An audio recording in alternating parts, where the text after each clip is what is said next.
Hello everyone, Gamerlingual here. I'm here to do my full review of the Gulikit KK3 Max. So I'll be including a little bit of gameplay footage from the Steam Deck with some games including Sonic Mania, Street Fighter Alpha from the 30th Anniversary Collection, and Portal 2. But first, let's take a look at the controller up close. Now, one thing to keep in mind as far as the controller and the charging dock are concerned are that they're both fingerprint magnets. So I would recommend trying to keep them clean with a dry microfiber cloth or whatever you consider safe. So to turn on the KK3 Max, here you have the mode button and just press it for a moment. It'll give you two little vibrations on the left, on the right, both together, and then the light sequence that you saw. In order to turn it off, hold the sync mode down for 2 seconds, and there you go. Now I'll turn it back on. Alright, there you go. Now, after turning it back on, you can cycle to 4 modes with this button right here, and you have to double click. So as you can see, as you double click, it cycles on to the next mode. Sometimes it may take a while for it to kick in, but there you see it.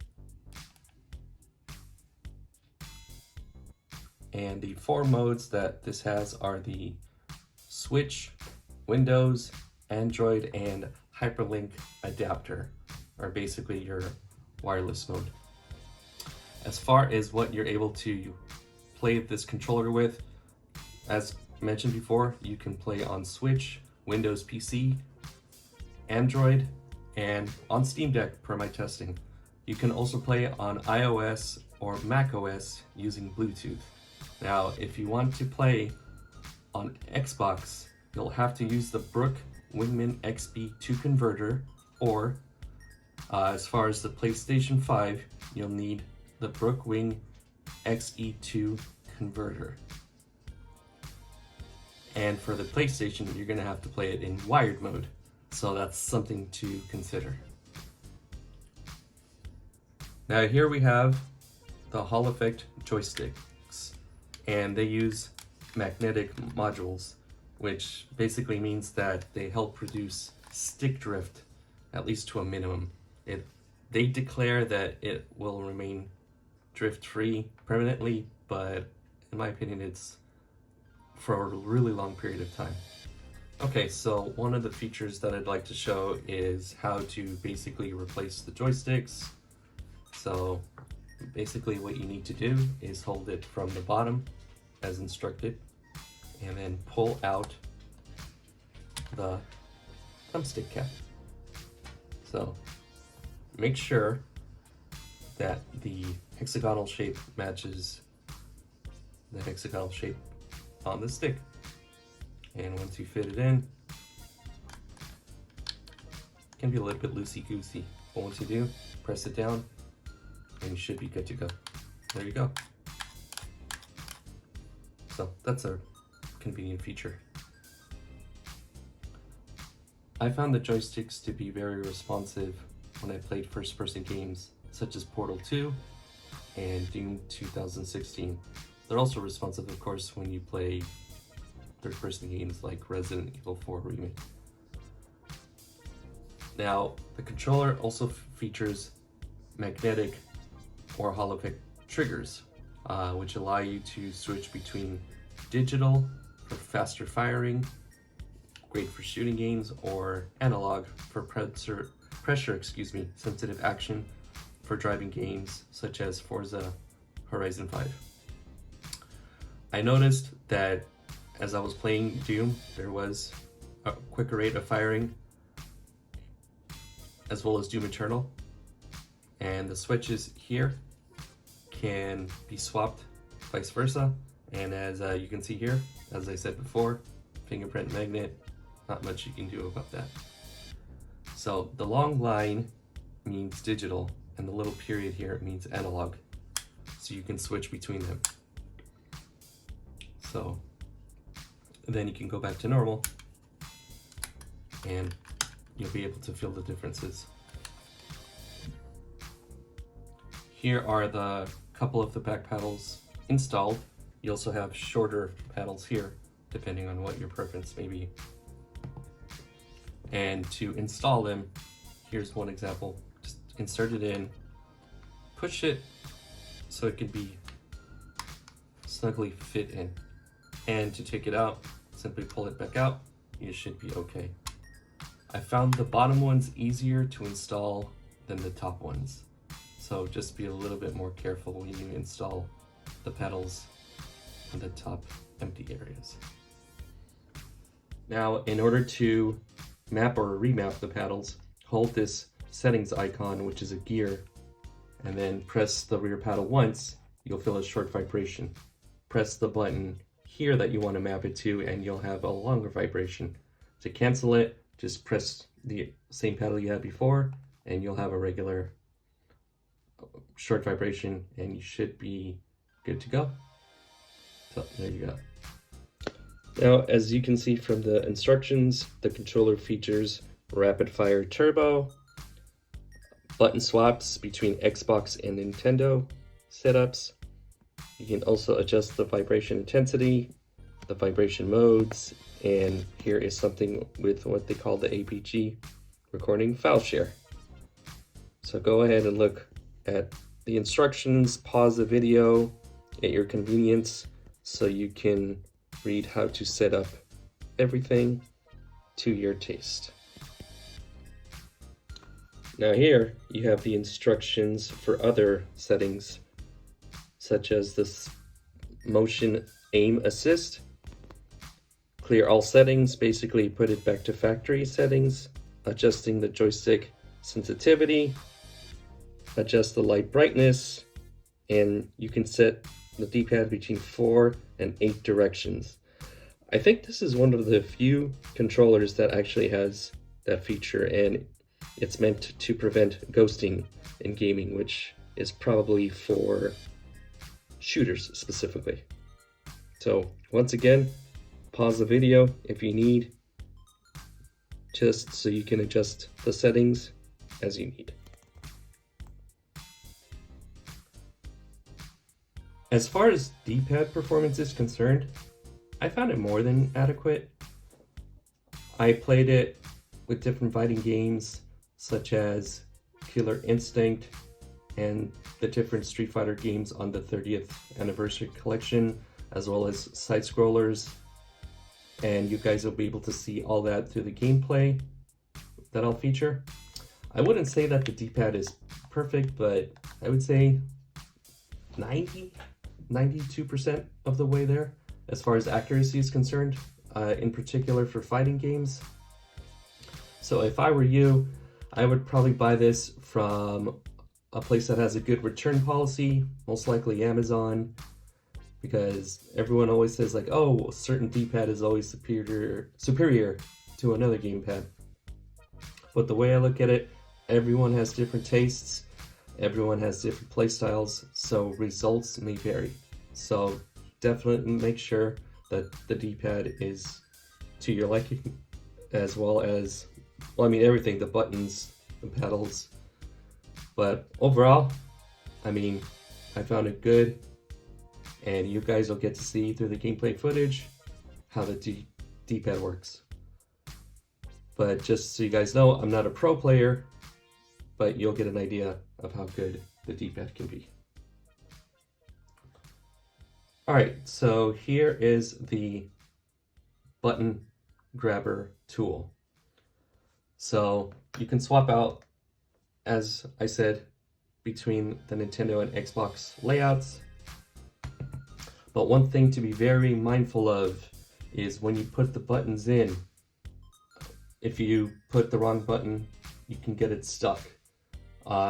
It happened with a couple of other people, not with me in particular, but I'll go ahead and show you how to essentially grab it and put it back in. So grab it like this, and then pull it out. Keep trying. See, there it is. And then you can pick one of the buttons here to replace it.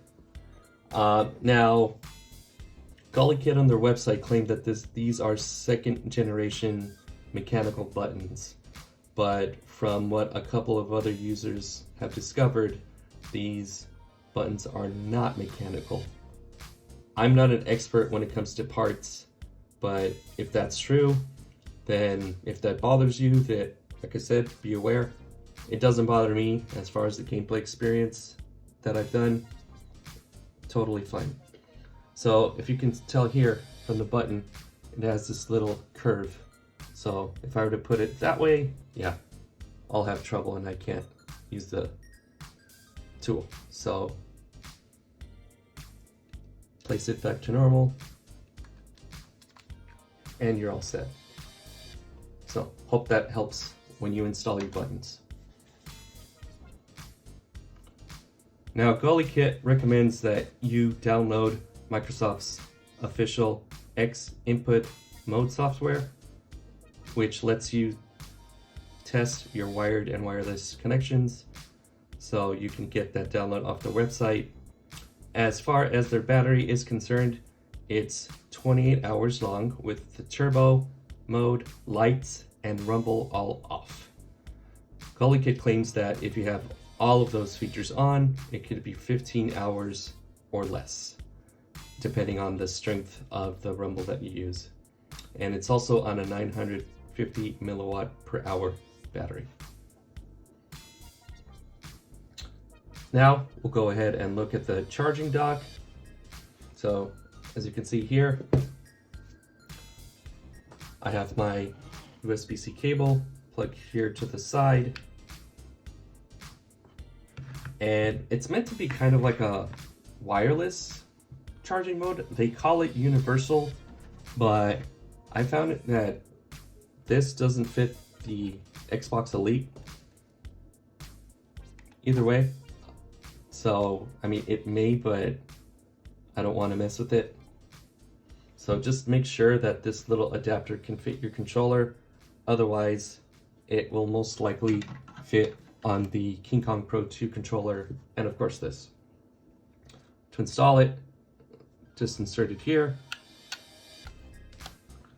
And with these connectors, place it on the dock, and you'll see a light that it's charging.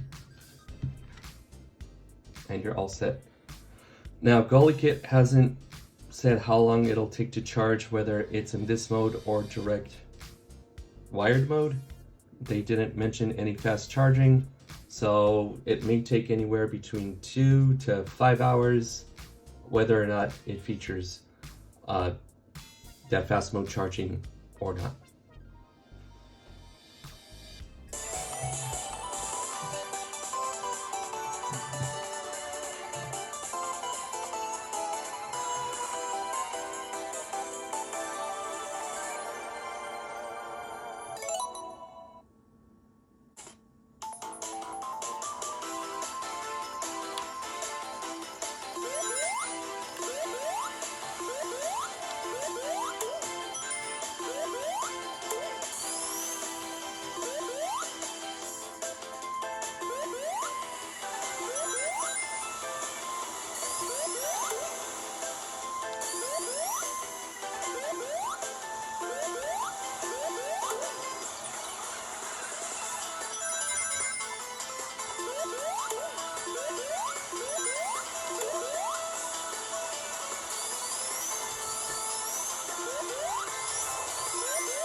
Sorry about the mess. I've really let the place go since you killed me. By the way, thanks for that. Sarcasm self-test complete. Oh good, that's back online. I'll start getting everything else working while you perform this first simple test, which involves deadly lasers and how test subjects react when locked in a room with deadly lasers.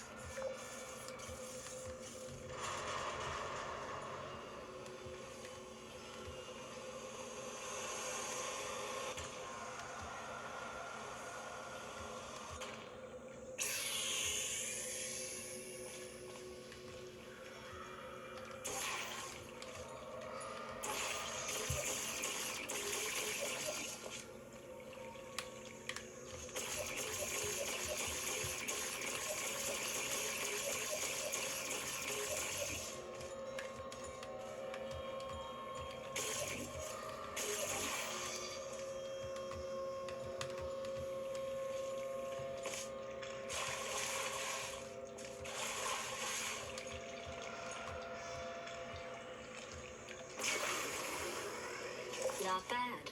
I forgot how good you are at this. You should pace yourself, though. We have a lot of tests to do.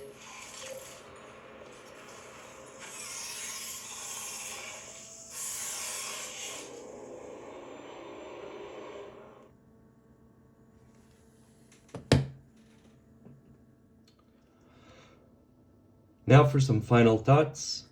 As far as what I liked about the controller, I found it comfortable, easy to grip, it wasn't heavy, and I found myself playing for long sessions, whether it was in wired mode, wireless, dongle, or Bluetooth.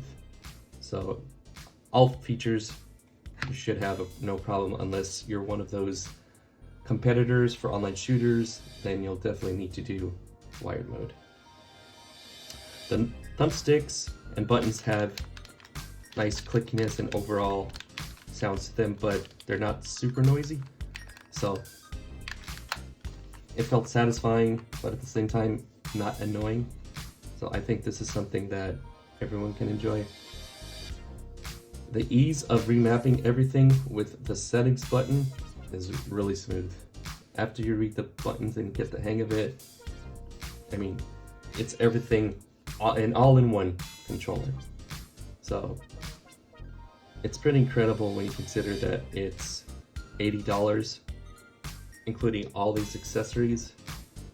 So if you need that information, where to buy the controller, just click on the link below at GoPi Store on AliExpress. Once again, the guy speaks English, he has good after sales, and he should be able to help you out without any problems. As far as the looks of the controller, I find it gorgeous, really beautiful. I bought the gray color because it's a throwback to the SNES theme, so the purple buttons and everything are really great. As far as what I think could be improved, the charging dock and the controller themselves are fingerprint magnets. I mean, you guys probably are able to see some of the fingerprints through the camera. Just wipe it down with a dry microfiber cloth or whatever you use to clean your controllers. The layout of the back paddles, I think, could be better. I mean, that's how much distance you have. And I don't really use small paddles, even though they're back here, but they could probably... As far as durability, I mean, they're good, but I would definitely say they could click better and go a little further in. They just don't feel as ergonomically comfortable as the Elite 2 series does. Also, I would have liked the RGB lights to have more features as far as effects, more modes, more colors. And Gulikit says that they're RGB on their website, but it seems like they're only white and this light blue, as you can tell, depending on the mode. Also, I think it would be nice if they were compatible with Xbox and PlayStation systems. I would think it might be a good idea for them to make controllers for those two platforms, because I mean, for me, this is a Pro controller. A lot of people buy Pro controllers for the Xbox and PlayStation systems, so I think there's a lot that they can do with this. So, all right, and to finish it off, this controller gets a high recommendation for me. There's so much you get for the controller for $80. Holophonic joysticks, as well as holophonic triggers, the rear paddles. You can map them out in any form that you'd like. There's placeable thumbsticks, the charging dock. I mean, the battery's 28 hours, 15 to 28 depending. There's a lot you get for your money. I'd say probably 200 to 250 bucks worth of stuff.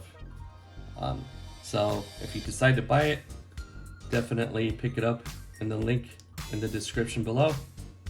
And if you enjoyed this content, please subscribe, comment, like, and it'll really help the channel grow. And that's about it. So please take care. Until next time, have a great one.